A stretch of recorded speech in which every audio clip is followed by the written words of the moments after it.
I block you. I just block my own kids sometimes. I remember taking a trip last year.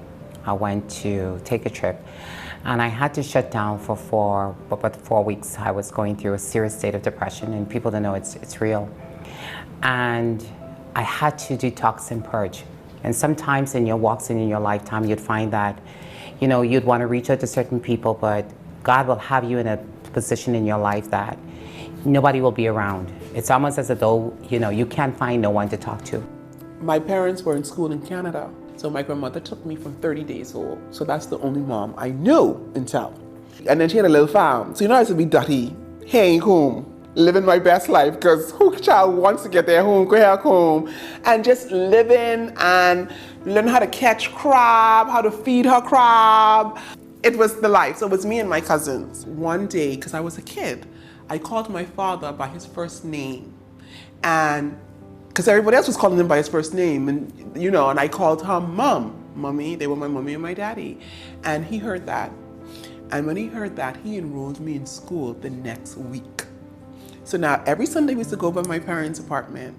And I see my Grammy getting up to get her keys to leave. So I get my little sweet boy tennis, because I leave in 2. This is the routine. And she was going down the steps. And I said, Mommy, wait, you're walking too fast. And my mother pulled me back. And I said, Mommy, I gotta go, Mommy going. And my grandmother never looked back, and she says, no, baby, you're gonna stay, okay? But I can see you next Sunday. I hollered and hollered for hours. That happened Sunday. Now, are you taking, I don't know, probably it was 4 or 5. You're taking that child who's with her grandmother and her cousins all day, playing, doing the most, eating fruits, climbing trees. For the next day, I'm in school with a bunch of children of all different shades. And what is this? What is happening to me? So my daddy is dropping me off, and I'm screaming for him. I'm like, oh God, don't leave me. That was trauma. Of course, these were adults who thought they were doing the best thing for me, but it was trauma. And it led me to have separation anxiety. When you go, you're not coming back. And that leads to other issues in relationships. You want to end something so quickly, even with female relationships. Oh, child, she ain't called me. I'm not calling her back. Because why? I'm protecting my heart, because I don't want her to leave, because I don't want to feel that way again. So I've not dealt with depression or anxiety or anything like that, but I do believe in counseling and therapy. Wherever necessary, I believe that you need an outlet to talk to someone, to just lay it all out, to vent, to sometimes release your stress. And so, and sometimes we have to be careful to not spill it all into who is around in our lives, so you don't want to keep spilling on your partner or what have you. So for me, counseling has always just been a gift.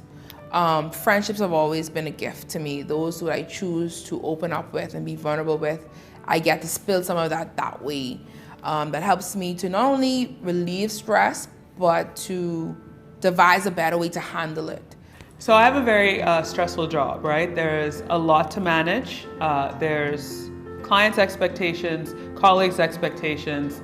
Everything is very, very fast-paced because, people want a response and they want it now. Gone are the days of, I'm going to send you a letter in the post and then you can think about it and send one back to me. It is, oh, you haven't responded in 3 hours? What's wrong with you? So setting expectations from the get-go, that is very helpful with managing your day and in turn managing how you internalize all of these expectations and stresses and pressures that come with the job.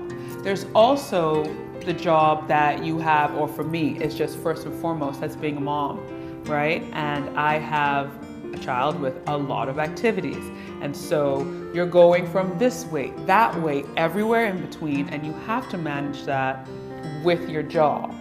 You also have to manage being a wife and a friend and trying to work out and calling your mom and saying your prayers, all of the above. And so The one thing that is really, really helpful to me is the support system. When they say it takes a village, I don't even think it means just in respect of raising children. I think it's in respect of raising yourself. Having a supportive partner is key. I cannot stress that enough. You know, anything that I wanted to do, like if there was a goal I wanted to do, if I wanted to take an extra course, if I'm working late, he's like, bruh, we're hustling. I'm working late too. See you when I see you. See you at home and let's get it done. And then we were able to reach milestones in our careers and in our personal lives so that when we did have a child, certain things could take, you know, a step back. And I do think that it was, you know, because of that helped. And now that we have a child, you know, our village is even wider because there's school pickup, there's sports drop off, there's this, that, and the next, that one or even two people, you just cannot get it done by yourself. I came to therapy when Maya said, oh, you know, you guys have childhood trauma. That's what she said.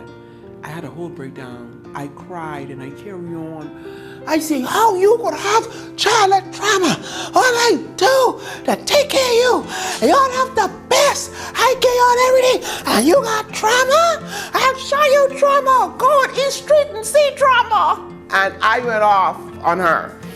And after I went off on her, and he was like, Mom, no, it's not like that. It's not like that. Because they just wait till I calm down. Because I was crying and everything.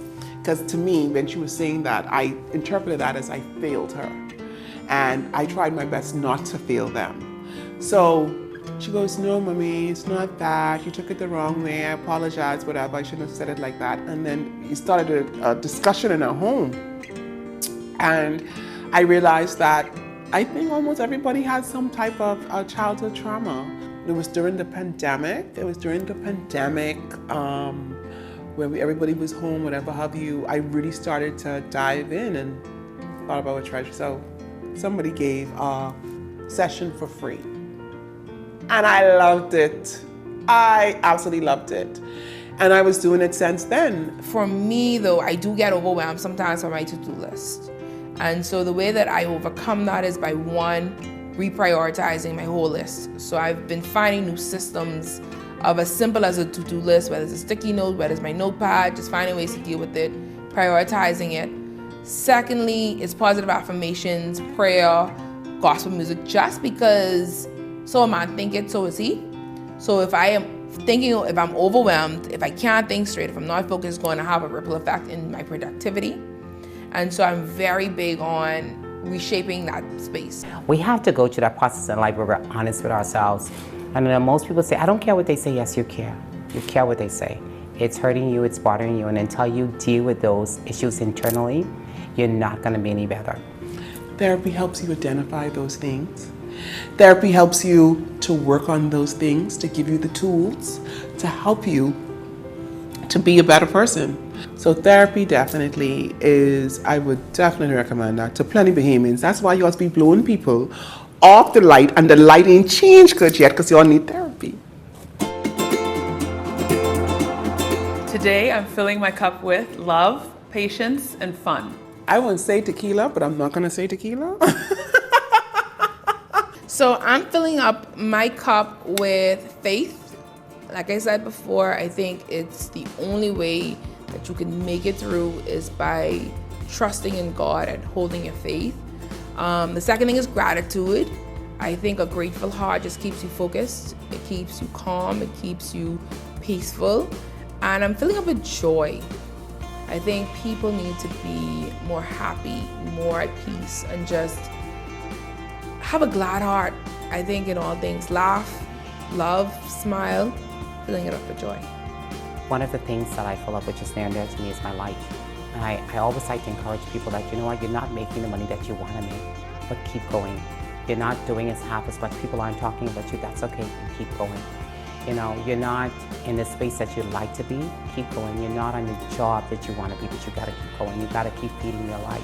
Because as you continue to feed your light, as you continue to water any plant, and you'd find that after time you will blossom and your light will be so bright that when you step into a room, that people will be blinded by your light.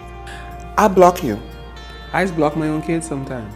If it's negativity or you getting me mad or we're not working it out, let me block you for a few days or however long it is.